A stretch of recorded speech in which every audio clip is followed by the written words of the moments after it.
সেক্টরের অধিনায়ক এবং 3 বাই প্রধান ছিল লেফটেন্যান্ট কর্নেল দিলেন আতাকুল উসমানী, যেটা তারেক রহমানের চাচা শ্বশুর। গেরিলা বাহিনীর 1 নম্বর sector commander Mirza Zia Rahman, 11 sector অধিনায়ক ছিল জিয়া রহমান, এবং আমি জেড পোস্ট গেরিলা বাহিনীর ট্রেনিং কমান্ডার হিসেবে ঢাকা জেলা 2 নম্বর সেক্টর মিস্টার এটিএম হায়দার সাহেব ছিল 2 নম্বর সেক্টর জেড পোস্ট গেরিলা বাহিনীর সেক্টর কমান্ডার। আমি ট্রেনিং কমান্ডার দিলুল খান ছিল। ইসলামী সবার সাথে করা যায়, কিন্তু ওবায়দুল কাদের স্যারের সাথে করা যায় না। ফাইজলামির উপযুক্ত জবাব দিয়েছিল, আর কি ফাইজলামিটা হয়েছিল সেটা এই ভিডিওটা সম্পূর্ণ দেখলে বুঝতে পারবেন। ওবায়দুল কাদের স্যারের সাথে যেটা হয়েছে সেটা আসলেই কি অন্যায় হয়েছে নাকি সেটা কি হয়েছে, মানে ফাইজলামির একটা লিমিট থাকা উচিত। সে আনলিমিটেড করলে ওবায়দুল কাদের স্যার খেপে গিয়েছিলেন, এবং খেপে গিয়ে ওবায়দুল কাদের স্যার কী করলেন এবং তাকে সেই স্টেজে তাকে ওবায়দুল কাদেরকে কি করতে চেয়েছিল সেটা সম্পূর্ণ দেখতে হবে। পুরো ইউটিউব জগতে কোনো ভিডিও দেখেন আর না দেখেন, এই ভিডিওটা আপনার দেখলে অনেক জ্ঞান অর্জন হবে। অন্যদিকে একজন মুক্তিযোদ্ধা যিনি রিক্সা চালক, তিনি যদিও তার সার্টিফিকেট নাই, কিন্তু ইতিমধ্যে তিনি অনেকভাবে ভাইরাল হয়েছেন, কিন্তু কোনোভাবে তাকে সহায়তা করা হয়নি বা মুক্তিযোদ্ধার যে মর্যাদা সেটা তিনি পাননি। তাই তো তিনি বর্তমান রাজনীতি এবং অতীতের রাজনীতি নিয়ে অনেক তথ্যবহুল বক্তব্য দিয়েছেন, যে বক্তব্য ইতিপূর্বে সোশ্যাল মিডিয়ায় ভাইরাল।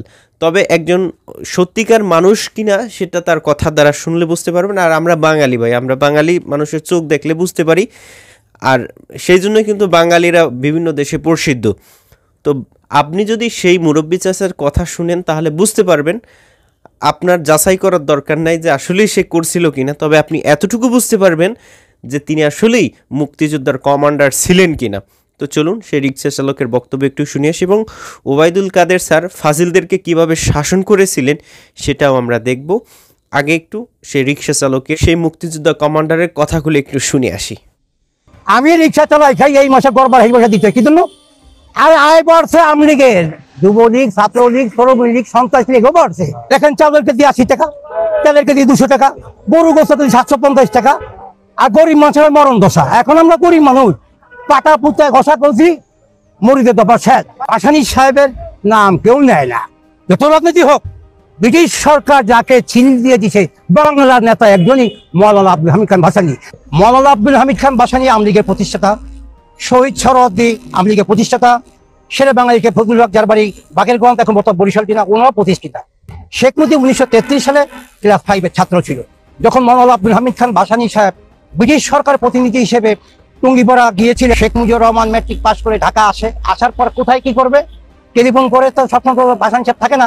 তারপরে এই শেখ মুজিব, এই যে আপনার সাইদ খোকন যে মেয়র ছিল, ওনার বাবা হানিফ সাহেবের লোডিং মাস্টার ছিল। ওই ঢাকা আইসা কি করবো, যতই মানুষই করুক, সে শেখ মুজিবুর রহমান পুরাতন ঢাকা মাদের সর্দারের নাতি মোহাম্মদ হানিফ, ওনাকে লেখাপড়া করতো, লোডিং মাস্টার থাকতো। আর ঢাকা ইউনিভার্সিটিতে ভর্তি করে দিল মওলানা আব্দুল হামিদ ভাসানী, বাদান করতো শেখ মুজিব। 1947 সালে 4 জানুয়ারি শেখ মুজিবকে ছাত্রলীগের সদস্য করে। 1948 সালে 23 জুন শেখ মুজিবকে আমলীগের সদস্য বানায়। 1949 সালে শেখ মুজিব রাষ্ট্রবিজ্ঞান নিয়ে লেখাপড়া করার জন্য ভারত চলে যায়। তো ভারতে যাওয়ার সময় তখন শ্রীমতী ইন্দিরা গান্ধীর বাবা নেহরু গান্ধীজির কাছে টেলিফোন করে বললো ভাসানী সাহেব যে গান্ধীজি আমার বেটা शेख मुजीब को हम तुम्हारा आवाज में पाठिए दिए, तुम लोग देखिए शेख मुजीब को हमार बेटा আমার এক ছবি में है या চিঠি में देगा। এভাবে করে টেলিফোন করে মুজিবকে পাঠিয়ে দিল। শেখ মুজিব আর ইন্দিরা গান্ধী একসঙ্গে রাষ্ট্রবিজ্ঞান নিয়ে লেখাপড়া করতো। 1952 ভাষা আন্দোলন শেখ মুজিব তখন ছিল না। 1954 ভাষা আন্দোলনে 6 দফা দাবি নিয়ে শেখ মুজিব ই করে। তো শেখ মুজিব রাজপথে নামে। 1954 সালে যে 52 সালে ভাষা আন্দোলন, সালাম, রফিক, জব্বার, শফিক মারা যায়। এটা হলো মওলানা আব্দুল হামিদ খান ভাসানী। এই যে ঢাকা মেডিকেল বন্ধ আমতলা, ওখান থেকে শুরু করে শহীদ মিনার পর্যন্ত আসতে 5 জন ছাত্রকে গুলি করে মারিয়ে ফেলে পাকিস্তানি বাহিনী। আচ্ছা, এখন বাংলা ভাষা গেল। 1954 সালে 6 দফা আন্দোলন করে শেখ মুজিব জেলখানা গেল। 1963 সালে বিশ্বাস করে পাকিস্তান গভর্নমেন্টের ইয়ে দেখবেন 7 দিনের মন্ত্রী ছিল শেখ মুজিবুর রহমান, পাকিস্তানের মন্ত্রী 7 দিনের মন্ত্রী ছিল শেখ মুজিবুর রহমান সাহেব। এই তথ্য আমাকে দিয়েছে আমার নেতা মওলানা আব্দুল হামিদ খান ভাসানী, যে আমলীগের প্রতিষ্ঠাতা। উনার চাকরি করতাম 5 বছর। 1969 গণ আন্দোলন হলো। 1900 গণ আন্দোলনে আসাদ নামে একটা ছাত্র ইউনিয়নের একটা নেতা আসাদ গেট পুলিশের মধ্যে মারা যায়। আসাদ গেট যেটা হচ্ছে মোহাম্মদপুর আসলো আসাদ গেট, ওটা হলো আসাদ মারা যায়। 70-এ নির্বাচন হলো। 1970 সালে 7ই ডিসেম্বর নির্বাচন হলো। তখন আমরা নির্বাচনে স্লোগান করতাম, মৌলানা নারাই তাকবীর আল্লাহু আকবার, মৌলানা আব্দুল হামিদ খান বাসানি সালাম নিন, নৌকা মার্কায় ভোট দিন, নারাই তাকবীর আল্লাহু আকবার, পূর্ব পাকিস্তান জিন্দাবাদ। তখন ওই স্লোগান ছিল ওই সময়। যাক, 70-এ নির্বাচনের পরে 1970 সালে 7ই ডিসেম্বর নির্বাচন হলো। 1923-এ ডিসেম্বর কিছু ডকুমেন্ট ছিল, মানে ব্রিটিশ সরকারের কিছু ডকুমেন্ট ছিল ভাসানী সাহেবের বাসার থেকে শেখ মুজিবুর শ্রীমতী ইন্দিরা গান্ধীর কাছে দেয়, যার জন্য 1971 সালে 7ই মাসে শেখ মুজিব ভাষণ দিল, 9 মাসে ভারত গেল, ভারতের চুক্তি হলো, 21শে মার্চে বাংলাদেশে আসলেন, 25শে মার্চ রাত 12টা 20 মিনিটে শেখ মুজিব গ্রেপ্তার হয়ে পশ্চিম পাকিস্তান যায়। উনি 25শে মার্চে ভয়ে বলছেই যে আপনার ঢাকার রাজধানীতে যে লোক মারা গেল, কমে 25 থেকে 30 লক্ষ লোক, শেখ মুজিব তো 25শে মার্চে রাত 12টা 20 মিনিটে গ্রেপ্তার হয় পশ্চিম পাকিস্তান। এই যে মুক্তিযোদ্ধা 1971 সালে 26শে মার্চ মিজানুর রহমান, জিয়াউর রহমান তখন বললো 1 নম্বর সেক্টর কমান্ডার যে আমি মিজার জিয়া বলছি, 71 মহান মুক্তিযুদ্ধ স্বাধীনতা ঘোষণা পাঠ করছি।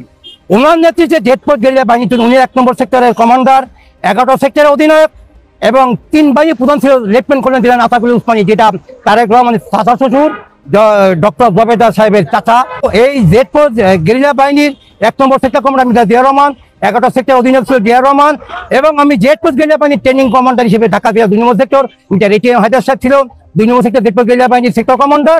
আমি ছিলাম ট্রেনিং কমান্ডার, জিলাল খান ছিল, মির্জা জিলাল খান ছিল ঢাকা জেলা মির্জা জিয়া জেটপোর্ট গেরিলা বাহিনীর জেলা কমান্ডার।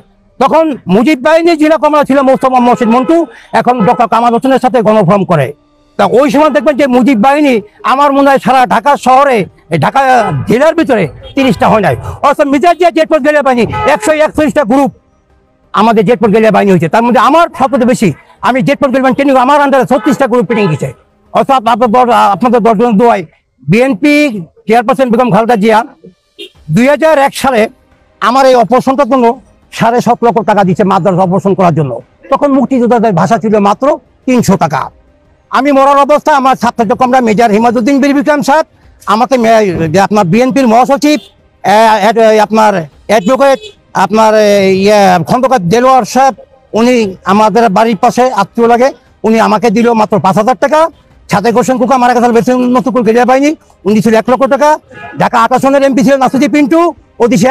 তো যোগ্য ব্যক্তিকে যদি সঠিক স্থানে সম্মান না দেওয়া হয় তাহলে তার প্রতি যে জুলুম করা হয় সেটা কিন্তু আমরা সকলেই জানি। তো তিনি যদি আসলে হকদার হয়ে থাকেন মুক্তিযোদ্ধার, তো মুক্তিযোদ্ধার সময় যে গল্পগুলো হয়েছিল সেটা আমরা আমাদের মুরব্বী চাচাদের মুখ থেকে শুনেছি যে সেই সময় যারা মুক্তিযোদ্ধা ছিল, নিবেদিত প্রাণ ছিল, তারা আসলে দেশকে স্বাধীন করে সার্টিফিকেটের দিকে আর তাকায় নাই। আর সেই সময় যারা সার্টিফিকেটটা করে নিয়েছিল তারা এখন বসে বসে খাচ্ছে এবং ভাতা পাচ্ছে।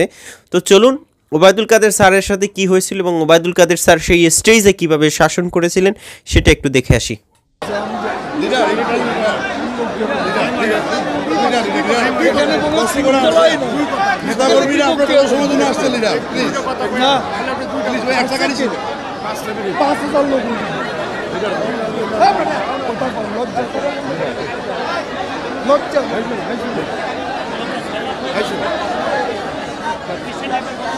এই মিটিং করতে আমার তোমাদের কোনো কন্ট্রোল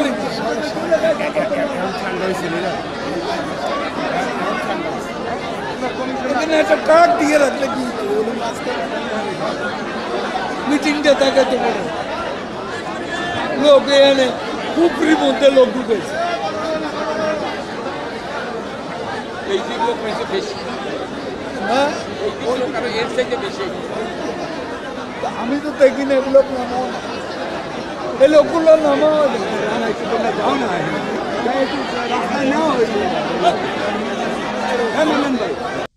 ওবায়দুল কাদের স্যারকে নিয়ে আলোচনা সমালোচনা শেষ নেই। তিনি যেহেতু একটা দলের সভাপতি, সুতরাং সেই হিসেবে তার কথা বলতে হয় সোশ্যাল মিডিয়া, আর যে কথা বেশি বলে তার কথায় ভুলও একটু থাকতে পারে।